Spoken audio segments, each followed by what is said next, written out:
On with you today in history as the greatest demonstration of freedom in the history of our nation.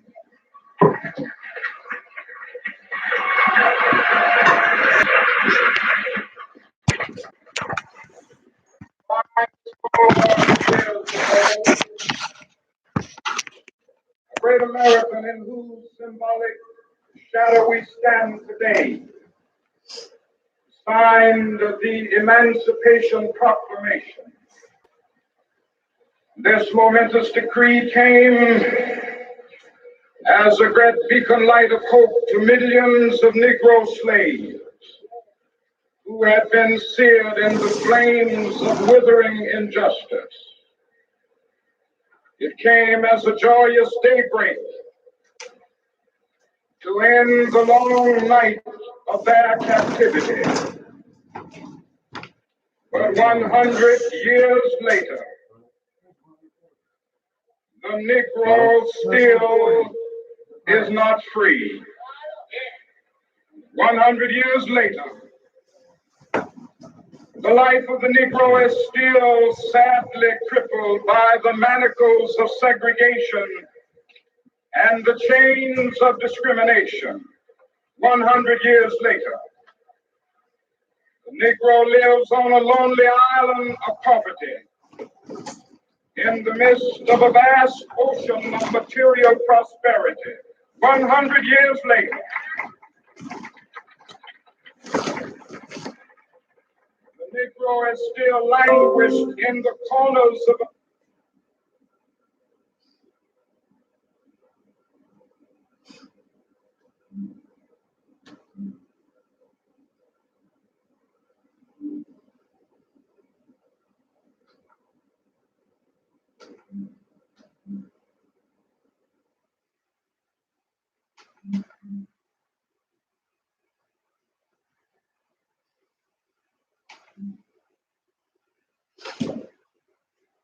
Go to YouTube. Martin Luther King had a dream speech in its entirety.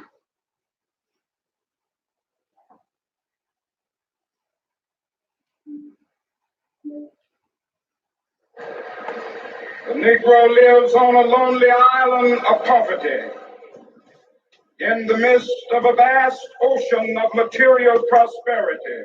100 years later,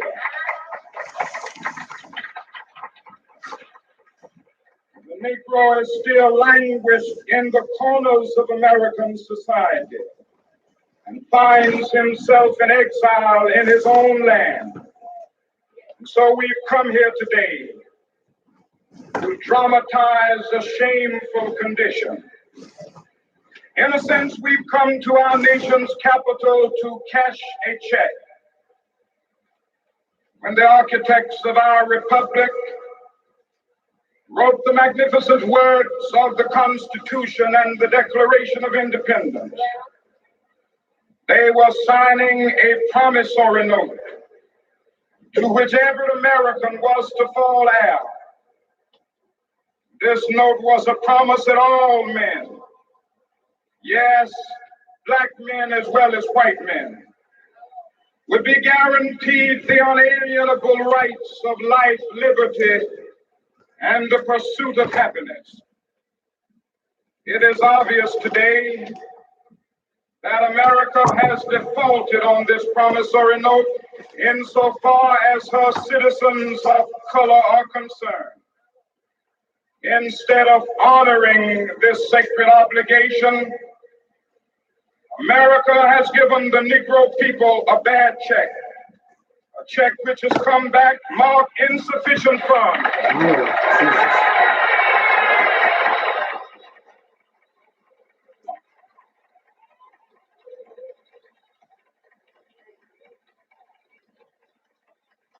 But we refuse to believe that the Bank of Justice is bankrupt. We refuse to believe that there are insufficient funds in the great bulks of opportunity of this nation. So we've come to cash this check, a check that will give us upon demand the riches of freedom and the security of justice.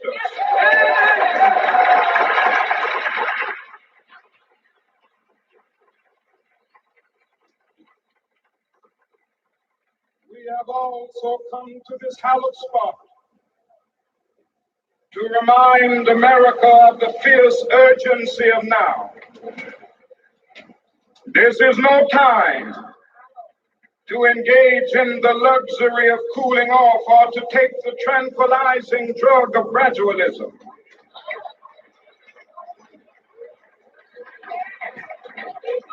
Now is the time to make real the promises of democracy.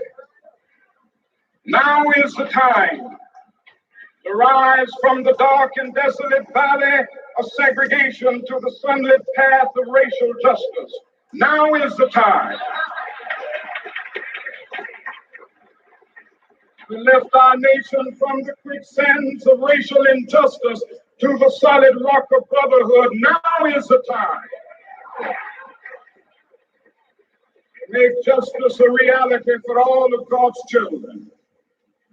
It would be fatal for the nation to overlook the urgency of the moment.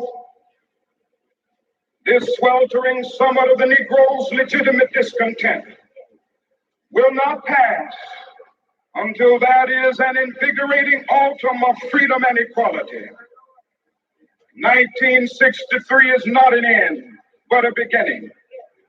Those who hope that the Negro needed to blow off steam and will now be content will have a rude awakening if the nation returns to business as usual.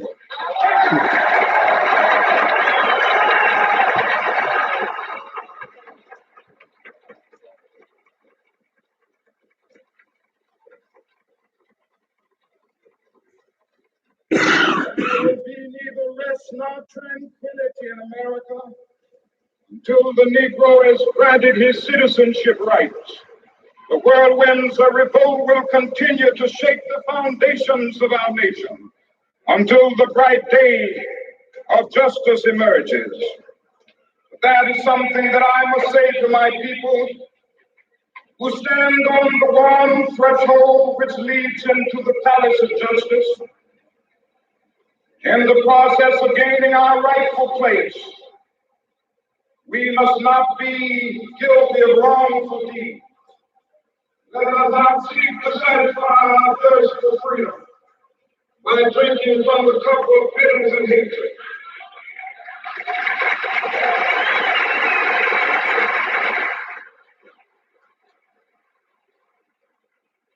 We must welcome our struggle on the high plane of dignity and discipline. We must not allow our creative protests to degenerate into physical violence. Again and again, we must rise to the majestic heights of meeting physical force with soul force. The marvelous new militancy which has engulfed the Negro community must not lead us to a distrust of all white people. Many of our white brothers, as evidenced by their presence here today, have come to realize that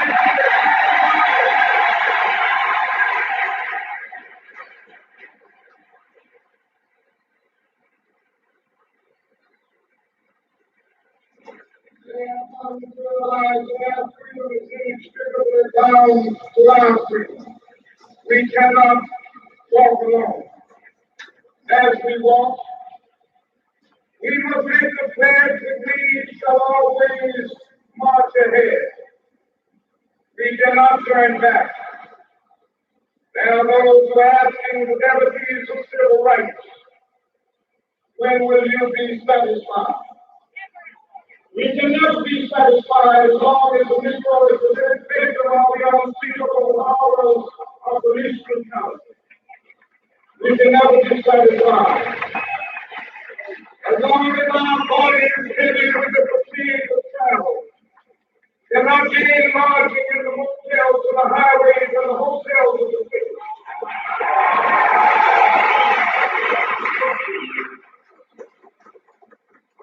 We cannot be satisfied as long as a Negro in Mississippi cannot vote, and a Negro in New York believes he has nothing for which to vote.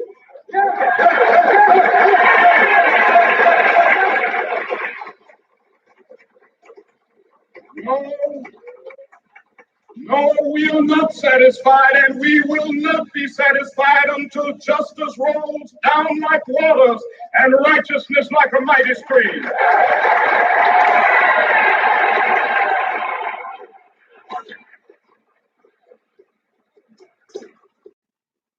The $2 for $5 Mix and Match deal from McDonald's is that. Choose from some of your all-time favorites.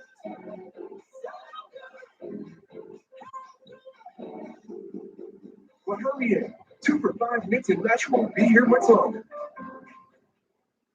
I'm not unmindful that some of you have come here out of great trials and tribulations. Some of you have come fresh from narrow jail cells. Some of you have come from areas where your quest for freedom left you battered by the storms of persecution and staggered by the winds of police brutality. You have been the veterans of creative suffering. Continue to work with the faith that unearned suffering is redemptive. Go back to Mississippi. Go back to Alabama. Go back to South Carolina. Go back to Georgia. Go back to Louisiana. Go back to the slums and ghettos of our northern cities, knowing that somehow this situation can and will be changed. Let us not wallow in the valley of despair. I say to you today, my friend,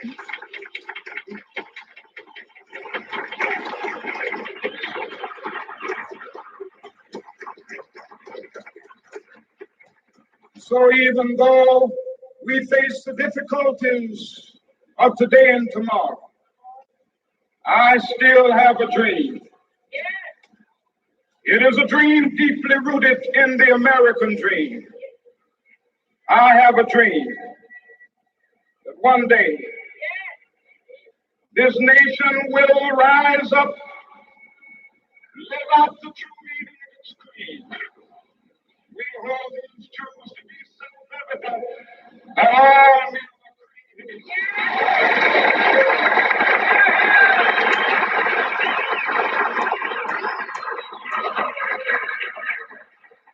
I have a dream that one day on the red hills of Georgia, the sons of former slaves and the sons of former slave owners will be able to sit down together at the table of brotherhood. I have a dream that one day,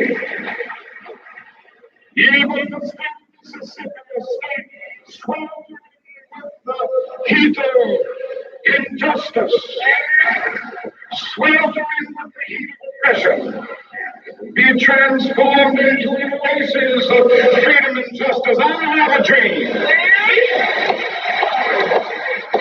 My poor children will one day live in a nation where they will not be judged by the color of their skin, but by the content of their character. I have a dream today.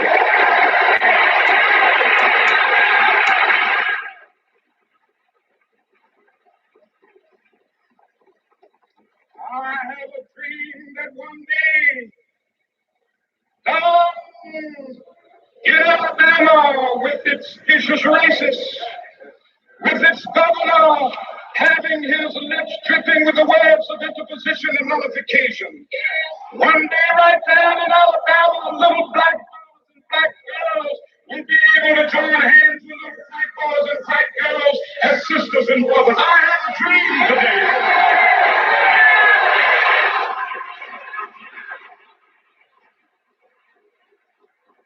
I have a dream that one day shall be exalted. Every hill and mountain shall be made low, the rough places will be made clean, and the crooked places will be made straight, and the word of the Lord shall be revealed, and all shall see it together. This is our hope. is a faith that I go back to the South with. With this faith, we will be able to hear out of the mountain of despair a stone of hope. With this faith, we will be able to transform the jangling discords of our nation into a beautiful symphony of brotherhood. With this faith, we will be able to work together, to pray together, to struggle together, to go to jail together, to stand up for freedom together, knowing that we will be free one day. This will be the day. This will be the day when all of God's children will be able to sing with new meaning, "My country tears of thee. Sweet land of liberty of thee I sing. Land where my fathers died, land of the pilgrim's cry. From every mountainside, let freedom ring. And if America is to be a great nation, this must become true. So let freedom ring.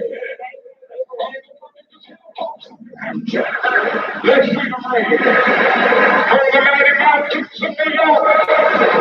Let freedom ring from the hiking alleghenies of Pennsylvania. Let freedom ring from the smoke-up Rockies of Colorado. Let freedom ring from the curvaceous slopes of California. But not only that, let freedom ring from Stone Mountain of Georgia. Let freedom ring from Lookout Mountain of Tennessee. Let freedom ring from every hill and molehill of Mississippi, from every mountainside. Let freedom ring, and when this happens, when we allow